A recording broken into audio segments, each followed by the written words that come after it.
I'm not a youngster talking now because they've got a lot to learn yet. I should be 101 next week and 101, yes, next week. And I must say, I'm still proud to be British.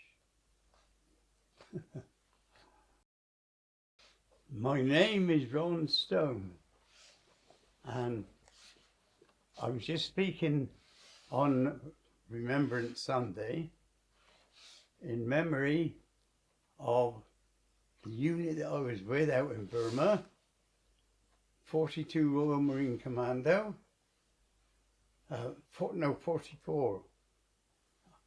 My memory's gone. 44 Commando. And I felt very proud man to be able to do a little bit for a country that I love and still love, regardless of all the trouble that's going on at the moment. And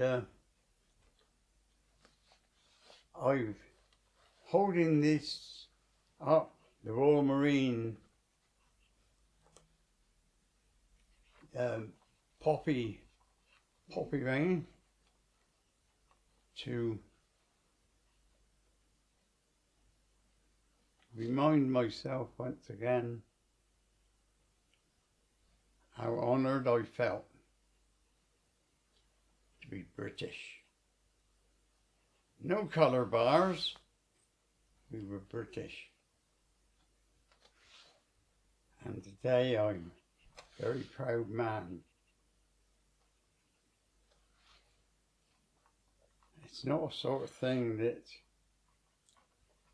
we want to see anymore. But on the other hand, when we were called to serve, we were very proud men.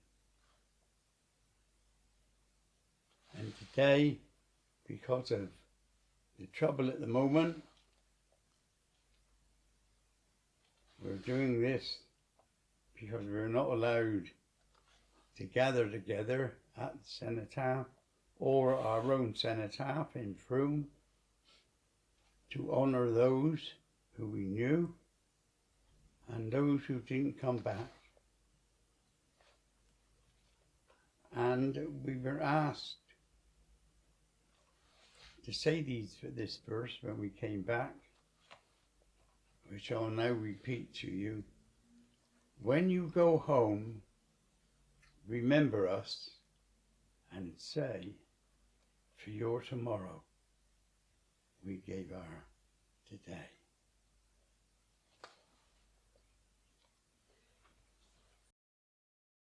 I must admit, I never regretted getting caught up and having to do a little bit, because I've always been absolutely 100% British. Regardless, I don't worry about colours. Do you want to say something about what you saw in Burma? Or any of the fighting? Yeah, oh yeah, I got several books upstairs with, in one, I read it through and I come to it and I said about the ones at home, I said, blimey, I said, this is the actual little skirmish that we were in when we got caught, Hill 170. And that's where we suffered quite a lot because we were, it was firing these shells, and they burst when they hit anything. Rather than go down and hit the ground, if they hit a tree on the way down, they still exploded. We got caught in the lot. And one of our sergeants finished up as police sergeant down in Yeovil, And my mate, who I joined up the same day, and I went down and after the war, I had to go down and see him regularly. And it's 2 years ago now. He died. I went down and took his service in the church. His wife had passed on then, but they asked me to go down. And the minister down there said, "You were along with him, weren't you?" I said, "Yeah." And they said, "I think you know more about him than I do." So I'm only the church minister. I didn't know him very well. So I took the funeral service. He was buried down there. God is in your heart, Ron, isn't he? Pardon? God is very much in Oh. your heart. Can you tell I- us the story of when you were in troubled waters in the Bay of Biscay? Yeah, I got my Bible here. I got 5 years somewhere. You take that And I one. read them every morning. I have a read, and every night I go to bed at 7 o'clock, and I have an hour's reading.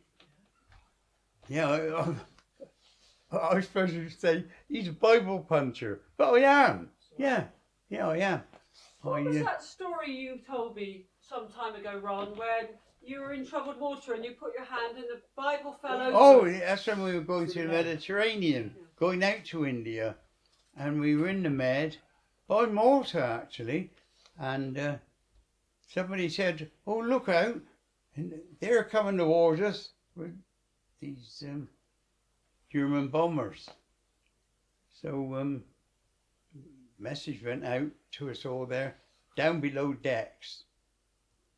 Well, once you get locked down the bottom of the ship that size, there's no way out if you get down the bottom. So as we went to go down there were, we called them heads. It was small individual toilets. I thought, I want to go down there and get killed. So I dived into one of them, shut myself in there. The first thought was that I'd go out through the port. There were small portholes. I couldn't get through there. So I thought, I got a small Bible, which your next door neighbour lived in Gentle Street. She gave me this small Bible. So I thought, here it goes, put my faith into practice now. So I just got my Bible out. I carried it in where we were supposed to carry first field dressing. And I took it out, and I held it up. It's only a small one, and come from the Salvation Army actually. And I shut my eyes. I said, "Lord, let me open it. It's something that's going to help me a little bit." And I opened it. It was in Isaiah 44. "When thou passest through the waters, I will be with thee, and in the fire thou shalt not be burned." I turned, there it was in there. And wonderful. We got away with it anyway. We went on into Israel, one of the ports there, and waited there a couple of days. Then we went through the Suez, through the Red Sea, and on into India, and that's when the trouble started. How did you come to join the Royal Marines, Ron? Well, I got caught up, went to Bristol, behind the church where I went for medical. And I remember I had to get wet. They said, first of all, there were quite a crowd. I was in there. "Get your clothes off. Come on, nobody ain't going to worry about you. Take your..." Oh, I'd never been used to that sort of stuff. And everybody had to take their their clothes off. And I was 11. And I was 11 stone 7. And we were all a bit shy, because we'd never done nothing like that before. And they said 11 stone 7, how did you lose your top of your thumb? So I told him that was at the butcher's when I and went to a medical. I remember my weight at the time was 11 stone 7 and passed A1. What do I get in? I said the Navy. No vacancies in the Navy. How about the Royal Marines? So I said, well, as long as I'm on the water, I don't mind because I love swimming. I played water polo for Frome for some years, after the war too, and won the championship at Frome 3 years running, junior, and went in for this championship of Somerset, and come in 4th. And they were happy days then, but I didn't know it was going to turn out like it did. But I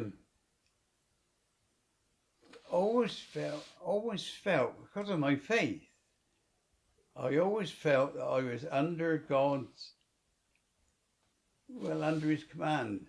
He looked after me all the way through.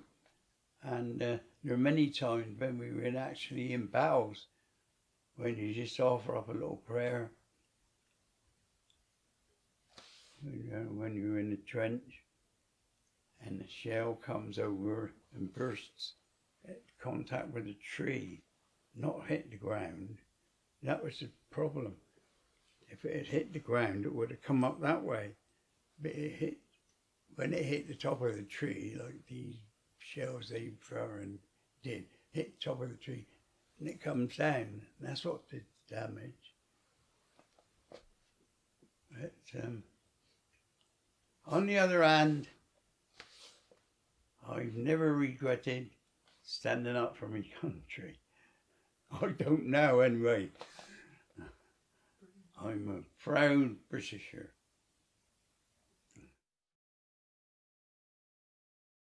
They shall grow not old, as we that are left grow old. Age shall not weary them, nor the years condemn. At the going down of the sun, and in the morning, we will remember them.